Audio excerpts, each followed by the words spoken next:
रच्चाकोंडा SOT Malkajgiri team ने Chaitanyapuri police के साथ मिलकर कार्रवाई करते हुए नवजायदा बच्चों की खरीदो फरोख्त के बैन रियासती रैकेट का पर्दाफाश किया। पुलिस ने 11 अफराद को हिरासत में लेते हुए 4 नवजायदा बच्चों को बशमूल 2 लड़कियां बचा लिया।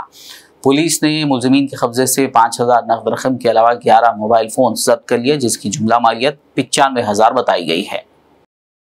Interstate just born babies trafficking racket ఇప్పుడు మా ఎస్ఓటి టీం బర్స్ట్ చేసింది. దీంట్లో 11 అక్యూజ్ని అరెస్ట్ చేయడం జరిగింది.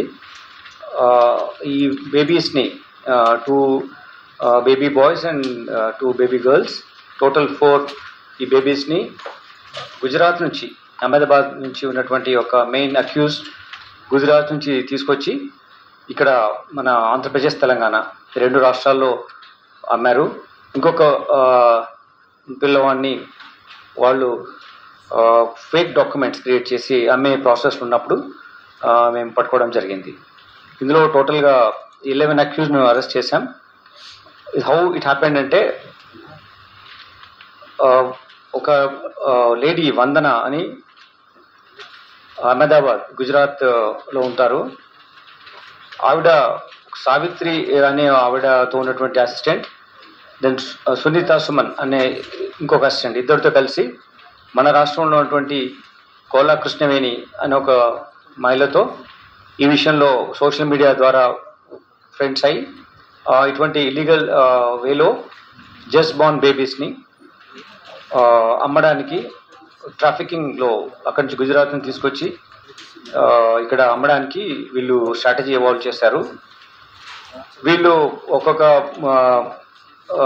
బేబీ బాయ్ కానీ గర్ల్ కానీ 2-2.5 lakh మధ్యలో అమ్మడం. బాయ్ కొంచెం ఎక్కువ రేట్ ఉంటుంది, 50,000-60,000. దెన్ వాళ్ళు ఇక్కడ వచ్చిన తర్వాత ఈ కృష్ణవేణి అనే లేడీ ఇంకొక దీప్తి అనే ఒక లేడీతో కలిసి ఈ ఎంటైర్ ర్యాకెట్ని మన ఆంధ్రప్రదేశ్ అండ్ తెలంగాణ రాష్ట్రాల్లో ఈవిడ చేయడం జరిగింది. ఈ పిల్లల్ని అమ్మే కార్యక్రమంలో ఇది టోటల్ ఇల్లీగల్ ప్రాసెస్. ఎవరైతే కొంటున్నారో వాళ్లకు తల్లిదండ్రులు ఎవరు, ఈ బేబీ తల్లిదండ్రులు ఎవరో తెలియదు. వాళ్లకు ఎవరు అమ్ముతున్నారో వీళ్ళ పొసెషన్కి ఎలా వచ్చారో తెలీదు.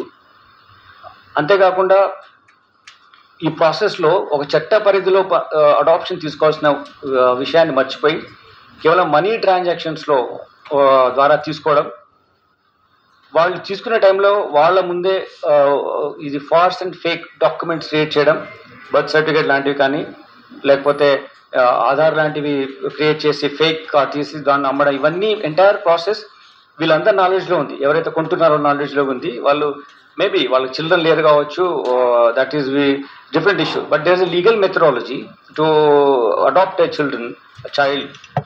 అది తప్పిపోయి ఆ మార్గంలో వెళ్లకుండా కేవలం డబ్బు ద్వారా కొనుక్కొని ఆ పిల్లవాడు ఎవరు, ఎలా వచ్చారు వీళ్ళ చేతులకి, ఇది ఎవరన్నా దొంగతనం చేసి తీసుకొచ్చారా, వేరే నేరం చేసి తీసుకొచ్చారా అని ఏమాత్రము ఆలోచించకుండా కేవలం డబ్బుతో కొనుక్కోవడం అనేటువంటిది చర్య చేస్తారు. కాబట్టి వాళ్ళు కూడా నేరస్తులుగా మేము గుర్తిస్తున్నాం. దీంట్లో మీకు చెప్పిన 11 మంది పేర్లు నేను చెప్తాను. ఇప్పుడు కోలా కృష్ణవేణి ఈవిడ ఇంతకుముందు కూడా ఒక కేసులో, గోపాలపురంలో కేసులో సేమ్ కైండ్ ఆఫ్ అఫెన్స్లో ఆమె రీసెంట్గా అరెస్ట్ అవ్వడం జరిగింది. అందులో నేరస్తులుగా ఉన్నారు ఒక కేసులో. అలానే బట్టు దీప్తి, ఈ లేడీ ఫస్ట్ కృష్ణవేణి వీళ్ళతో కలిసి అక్కడ నుంచి ఈ జస్ట్ బార్న్ బేబీస్, మీరు చాలా ఆశ్చర్యపోతారు, జస్ట్ 3-4 రోజుల్లో పుట్టిన పిల్లలు తీసుకొచ్చి ఇక్కడ అమ్మడం జరిగింది. ఫస్ట్ బేబీని విజయవాడకు 28 జనవరిలో అమ్మారు. సెకండ్ బేబీ 4th ఫిబ్రవరిలో అమ్మారు. థర్డ్ బేబీ 12th ఫిబ్రవరి అమ్మారు. దెన్ దిస్ 4th బేబీని ఈరోజు మార్నింగ్ 25th ఫిబ్రవరి నాడు చేయాలని చూసినప్పుడు మన క్రెడిబుల్ ఇన్ఫర్మేషన్ పట్టుకోవడం జరిగింది. వీళ్ళంతా మంత్ ఓల్డే ఉన్నారు. 28th ఫిబ్రవరి 28th జనవరి నాడు వచ్చిన బేబీ వీళ్ళంతా కూడా